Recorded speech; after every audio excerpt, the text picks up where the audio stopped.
Hi and welcome to this new video. Uh, this one I've called the mindful walk or mindful walking, and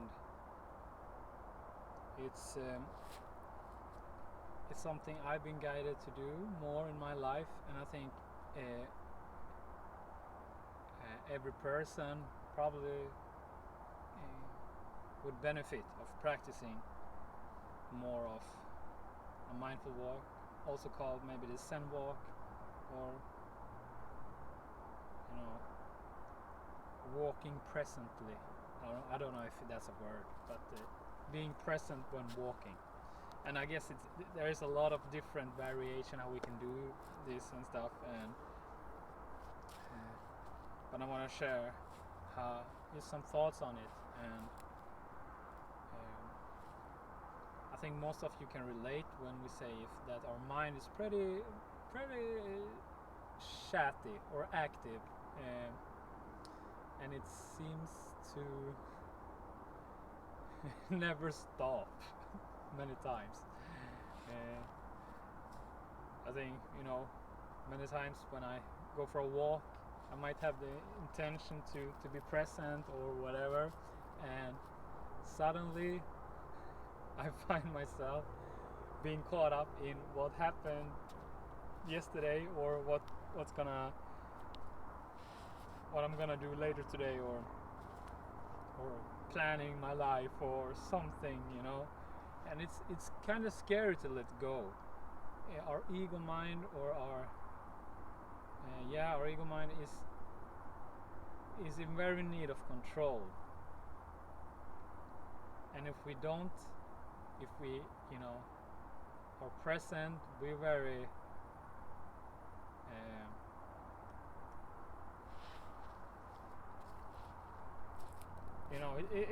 it's just scary to do that, and we're not in control anymore, and anything can happen, and we think probably usually we ingrain with that something bad's gonna happen if we don't control everything. But I think it's when my opinion is, and my experience is, when we are present and in a letting go state, let it go, let God, and usually the good things happen. If we want to judge, use good, bad, but usually something that's fulfills your soul. And I'm gonna tell a bit of a funny story that just happened a couple of minutes ago, and so the mindful walk is essentially we take a walk and we start to focus on our senses. And an example can be like, for 1 minute we go to smell, and we focus on the smell in the air. And usually when we do that, we recognize also how many different fragments. Now, I don't know if it's a word, but different kind of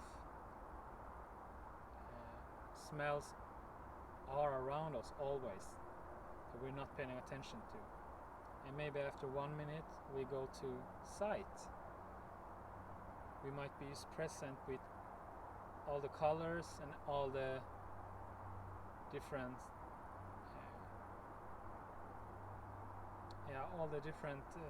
material things or in our world. And then we go, and we can also recognize the beauty in everything always when we do that. Like I'm not finding the word right now, but you have the flowers, and beside the flowers you have I want to say wheat grass, but that's not the point. Or whatever. But you can see the beauty in all things. And then we go back. Then we go move on to the hearing sense, and we might just pay attention to all the sounds. And when we do that, we recognize, for me for example now, all the birds, the wind, the cars over there, my own voice even when talking. And then we move on to, touch. We might, take a couple of minutes, we walk and we just pay attention to our feet. Let our feet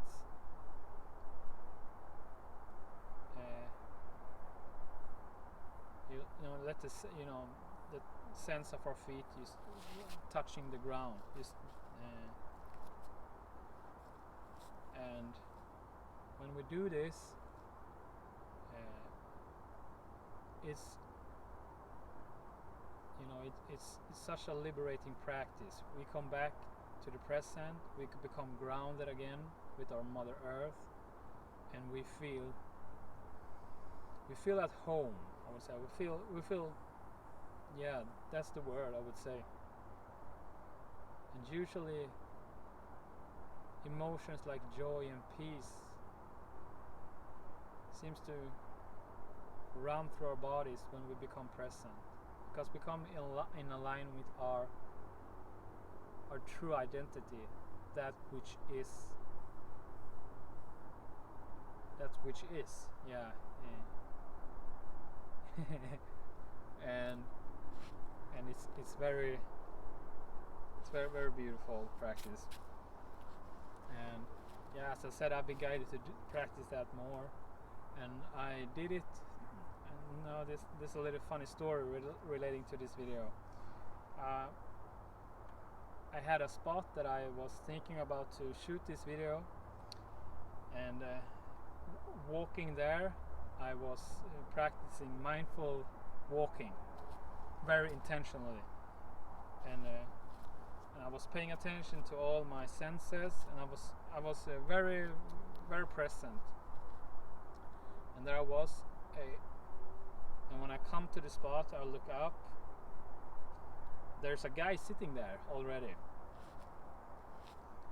right at the spot, and I was like, oh hi, hope it's okay, I'm sorry, I'm just gonna go forward, go through here. And he was like, yeah, all cool, he was like, I'm only sitting here philosophizing, that's how you pronounce it, maybe. And I was like, oh nice, yeah, it's we chatted a little bit, it's a beautiful spot, and I told him a little bit, and we went talking about, it was a very meaningful conversation, I felt, or it was a meaningful connection. And then we said goodbye, and I moved on, and I took another place here. I had never been here before, and this forest is very big, and I just moved, and I haven't explored so much yet.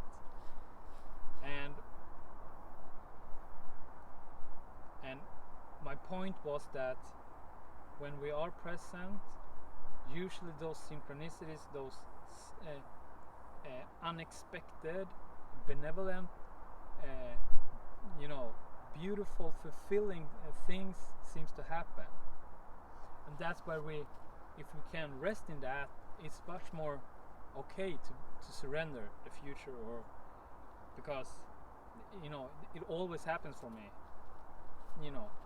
like almost always without exceptions, where I become fully present, something unexpected that I later on was grateful for happened during that time. So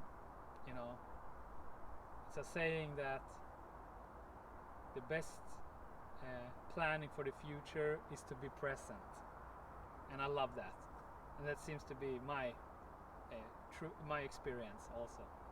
So yeah, I invite everyone, and I hope